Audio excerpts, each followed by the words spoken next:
اب نوٹ کر لیجئے، یہ کتابیں اگر آپ پڑھنا چاہیں تو کتاب الملاحم میں پڑھیے. بدترین عذاب عربوں پر آیا کھڑا ہے، سروں پر تنا ہوا ہے، بدترین. ایسی جنگ ہونی ہے الملحمۃ العظمیٰ، جس کو کہ میں بھی آپ کے گواہی پیش کر دوں گا، جسے کہا گیا ہے لاسٹ کروسیڈ. بش نے بھی کروسیڈ کا لفظ بول دیا تھا، پھر واپس لیا اس نے. نکل جاتی ہے جس کے منہ سے سچی بات مستی میں.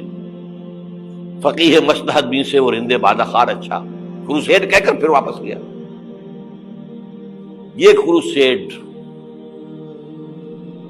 اس کے اوپر جس قدر نقصان ہونا ہے عربوں کا. گریٹر اسرائیل بنے گا، یہ عراق، شام، اردن، سعودی عرب کا کچھ شمالی علاقہ، ترکی کا جنوبی علاقہ، مصر کا صحرائے سینا، اور اس کے ساتھ ہی جو بہترین اس کا زرخیز ترین علاقہ ڈیلٹا آف نائل، یہ سب یہودیوں کے قبضے میں جائے گا. اس کو حدیث میں کہا گیا الملحمۃ العظمیٰ.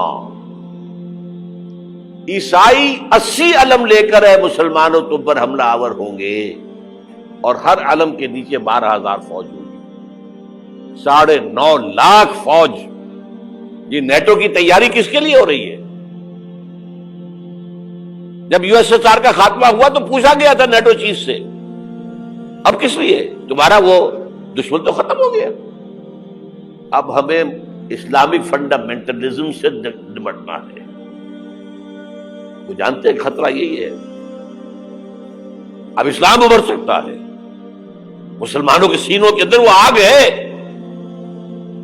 اوپر خاکستر آ گیا ہے، تمہیں اٹھانا بیٹھنا، یہ اندر تو انگارہ ہے، اوپر سے راکھ ہے، اس سے دھوکہ نہ کھا جانا ان کے دلوں کے اندر.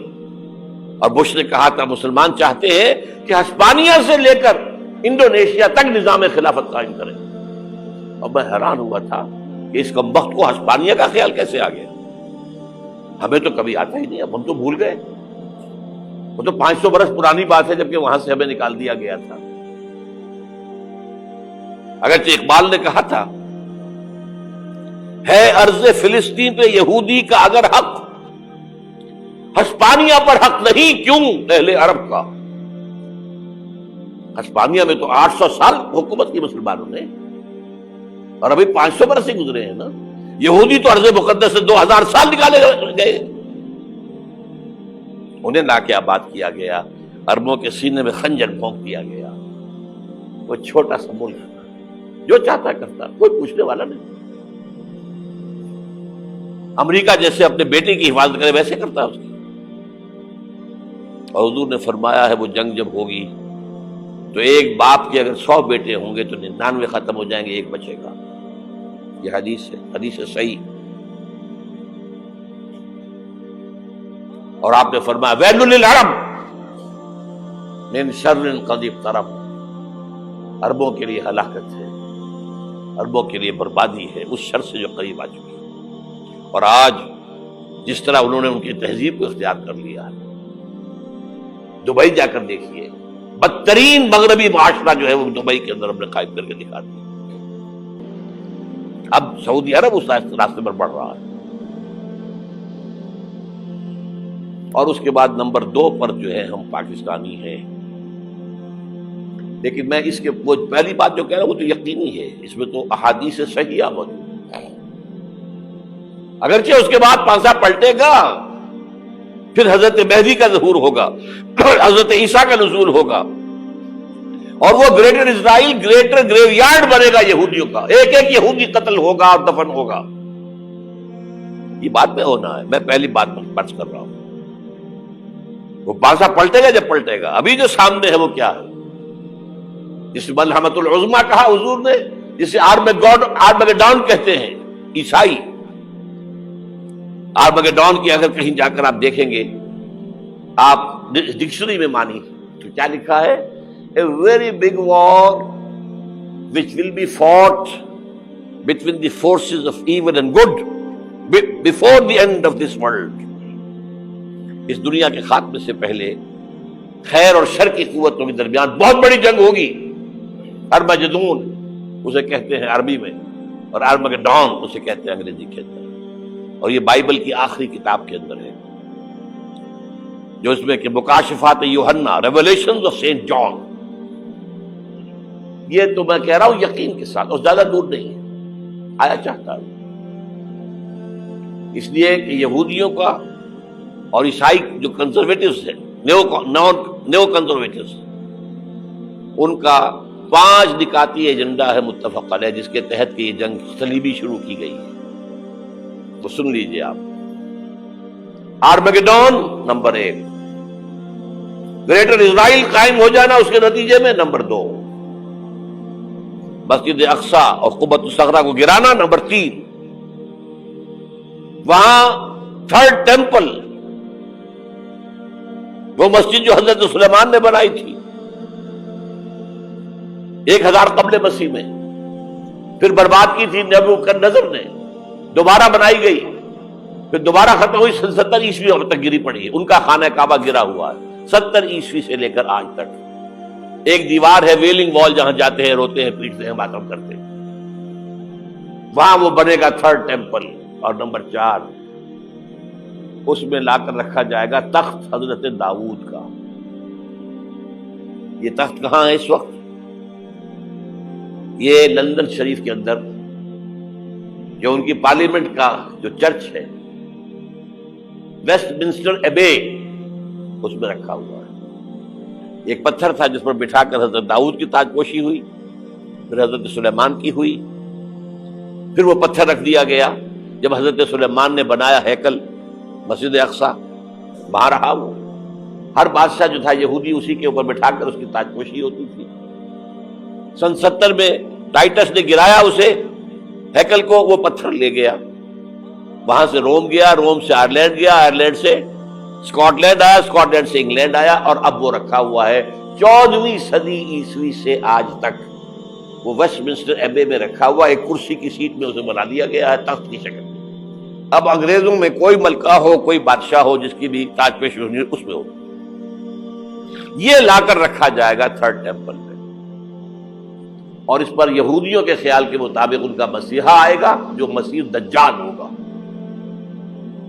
عیسائیوں کے خیال کے مطابق حضرت عیسیٰ آئیں گے، وہ ہمارا بھی خیال ہے حضرت عیسیٰ آئیں گے علیہ السلام۔ بہرحال یہ تو بعد کی باتیں ہیں نا، اس وقت جو میں عرض کر رہا ہوں عربوں پر بہت بڑا عذاب، اور پاکستان کا معاملہ البتہ یہ ہے، میں یقین سے نہیں کہہ سکتا۔ ہینگنگ ان دی بیلنس، ہو سکتا ہے اللہ تعالی ہم پر رحم فرمائے، ہو سکتا ہے، اگرچہ اسی میں شرائط ہوں گی۔ چمن کے مالک اگر بنا لے موافق اپنا شعار، اب بھی چمن میں آ سکتی ہے پلٹ کر چمن سے روٹھی بہار، اب بھی ہو سکتی ہے۔ اور یہ بھی ہو سکتا ہے کہ اللہ تعالیٰ نے معجزانہ طور پر ہمیں ملک دیا، ہم نے اللہ سے بدعہدی کی، وعدہ خلافی کی، غداری کی، لہذا سزا دی جائے اور ہم سے یہ ملک چھین لیا جائے۔ اٹس جسٹ پاسبل، دور نہ سمجھے، اسے انہونی بات نہ سمجھے۔ جو گھیراؤ ہو رہا ہے آپ کے مغرب میں نیٹو فورسز اور مشرق میں بھارتی فورسز گدھوں کی طرح بیٹھے ہوئے انتظار کر رہے ہیں پاکستان اور ڈسٹیبلائز ہو جائے، یہاں اور بدامنی ہو جائے۔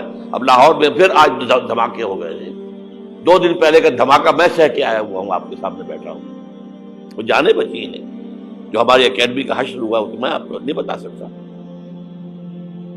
یہ سارا کیوں ہو رہا ہے؟ تاکہ یہاں بدامنی ہو جائے اور ہمیں جواز مل جائے، مغرب سے نیٹو فورسز داخل ہو جائیں، مشرق سے بھارتی فورسز آ جائیں، اور ہمارے ایٹمی دانت توڑ کر اور پھر ہمیں بھارت کے سامنے ڈال دیا جائے۔ نو ڈو ایز یو لائک۔ یہ ان کا نقشہ ہے، ہوگا کیا وہ اللہ جانتا ہے، ہوگا وہ جو اللہ چاہے، لیکن اللہ کا چاہنا جو ہے وہ کس پر منحصر ہے؟ یہاں انقلاب برپا کرو، یہاں اسلام لاؤ، اگر دھندوں میں لگے رہو گے تو وہ خود بخود نہیں آ جائے گا انقلاب۔ صحابہ نے جانیں دی تھی، کتنی تکلیفیں اٹھائی تھی، 12 برس تک مکی دور کے اندر با نشہ درویشی در ساز و دمادم زن، جو پختہ شبی خدرا بر سلطنت جم سن۔ یوم طائف یاد ہے جو حضرت عائشہ فرماتی ہے کہ میں نے پوچھا تھا حضور سے کہ یوم احد سے زیادہ سختی بھی آپ پر کبھی آئی؟ یوم احد پر کیا ہوا تھا؟ تلوار کا وار پڑا تھا آپ کے چہرہ مبارک، یہ جو رخسار کی ہڈی ہے اس کے اندر وار گیا ہے، اوپر خود کی 2 کڑیاں تھیں وہ اس میں گھس گئیں،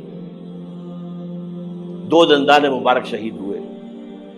وہ خود کی کڑیاں ایک صحابی نے اپنے دانتوں سے پکڑ کر کھینچنے کی کوشش کی، دانت نکل گئے، وہ نہیں نکلی، کیا جتن کر کے نکالی گئی ہوگی تو خون کا فوارہ آیا، اتنا خون گیا ہے کہ آپ بے ہوش ہو گئے، گر گئے، اور مشہور یہ ہو گیا کہ آپ کا انتقال ہو گیا، شہادت ہو گئی۔ یہ سیرت کبھی پڑھی ہے؟ حضرت عائشہ کے ہوش کا تو یہی دور تھا نا، یوم طائف میں تو آپ کی کیا تھی، بچی تھی، انہیں کیا پتا کیا ہو رہا ہے حضور کے ساتھ۔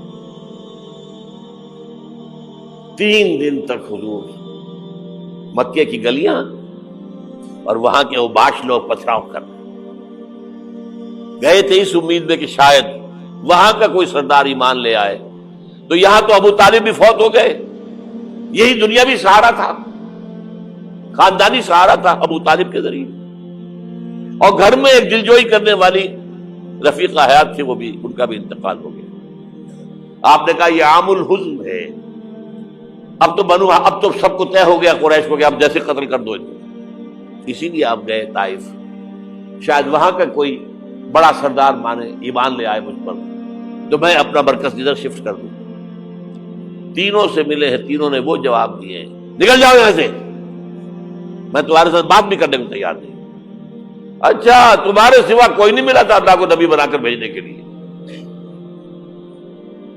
دیکھو جاؤ، میں بات نہیں کرنا چاہتا، ہو سکتا ہے میں بے عزتی کر بیٹھوں، واقعی تم اللہ کے نبی ہو تو میں مارا جاؤں گا، جاؤ جاؤ جاؤ۔ یہ سلوک محبت کے ساتھ ہوا ہے۔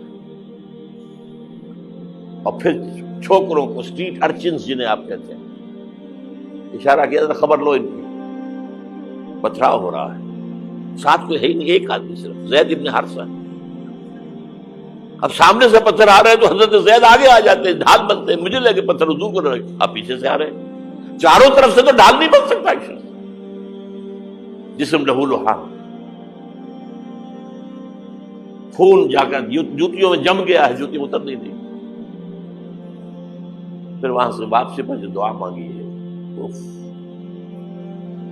اللہم الیک اشکو ضعف قوتی وقلت حیلتی وہوانی علی الناس، اے اللہ تیری جناب میں فریاد لے کر آیا ہوں اپنی قوت کی کمی کا، اپنے وسائل کی کمی کا، اور جو ذلت و خواری ہو رہی ہے لوگوں کے سامنے، الا ملتقننی، مجھے کس کے حوالے کر دیا ہے، الا بعیدی تجہمنی، یہ میرے اوپر ہجوم کر کے آ جائے، حملہ کرے، اور عدو من لگتا امرے، یہ دشمن کے حوالے میرا معاملہ کیا، جو چاہے کرتے وہ۔ لیکن پھر ابدیت غالب آتی ہے، ان لم یکن علی غضبک فلا ابالی، اللہ اگر تو ناراض نہیں ہے تو مجھے کوئی پرواہ نہیں، سر تقدیم خم ہے جو مزاج یاد میں آئے، مجھے اندیشہ یہ ہے کہ تو ناراض تو نہیں ہوئی، یہ تکلیفیں جھیلی ہے۔ سینکڑوں صحابہ نے جانوں کا نذرانہ پیش کیا ہے، احزاب کی جنگ میں فاقوں پر فاقے ہو رہے تھے، اور ان فاقوں کی حالت میں خندق کھودنے کا حکم ملا ہے، لوگوں کی کمریں دوہری ہو رہی ہیں، پتھر باندھے ہیں اپنے پیٹوں سے، اپنے چادروں کے ساتھ کس کر کمر دوہری نہ ہو جائے، اور جب صحابہ کدالیں چلا رہے ہیں تو کیا کہہ رہے ہیں، نحن الذین بایعوا محمدا علی الجہاد ما بقینا ابدا، اللہم لا عیش الا عیش الاخرہ۔ صحابہ کہتے تھے ہم وہ لوگ ہیں جنہوں نے محمد سے بیعت کی ہے کہ جہاد کرتے رہیں گے جب تک جان میں جان نکل جائے تو بات، اور جان ہے، چاہے ابھی بھوک سے کمر دوڑی ہوئی جا رہی، جان تو ہے۔ اور ایک دفعہ کہتے تھے اللہم لا عیش الا عیش الاخرہ، اللہ عیش زندگی تو آخرت کی زندگی ہے، اور حضور فرماتے تھے، حضور کے بیٹھے ہوئے نہیں تھے گاؤں تکیہ لگا کر، پتھر اٹھا اٹھا کر خندق میں سے لے جا کر باہر پھینک رہے تھے، جب صحابہ کہتے ہیں اللہم لا عیش الا عیش الآخرہ، حضور فرما رہے ہیں فاغفر الانصار والمہاجرہ، اے اللہ ان انصار اور مہاجرین کی مغفرت فرما دے۔ پھر حضور کی خدمت میں کچھ لوگ آئے، حضور اب یہ فاقہ ناقابل برداشت ہو گیا، دیکھیے ہم نے یہ پتھر باندھے ہوئے اپنے پیٹ کے ساتھ۔ حضور نے کرتا اٹھا کر دکھایا، وہاں 2 پتھر باندھے ہوئے۔ یہ ہے سیرت النبی۔ آپ کس چیز کو سیرت النبی سمجھتے ہیں؟ بہرحال اس موضوع پر میری ایک کتاب ہے منہج انقلاب نبوی، کہ انقلاب کیسے آیا تھا۔ اگر دل میں ذرا بھی آرزو پیدا ہو گئی ہو کہ اللہ قبول کر لے مجھے بھی، مجھے قبول کر لے اس کام کے لیے، تو وہ کتاب آپ کے لیے مسٹ ہوگی، اس کا پڑھنا۔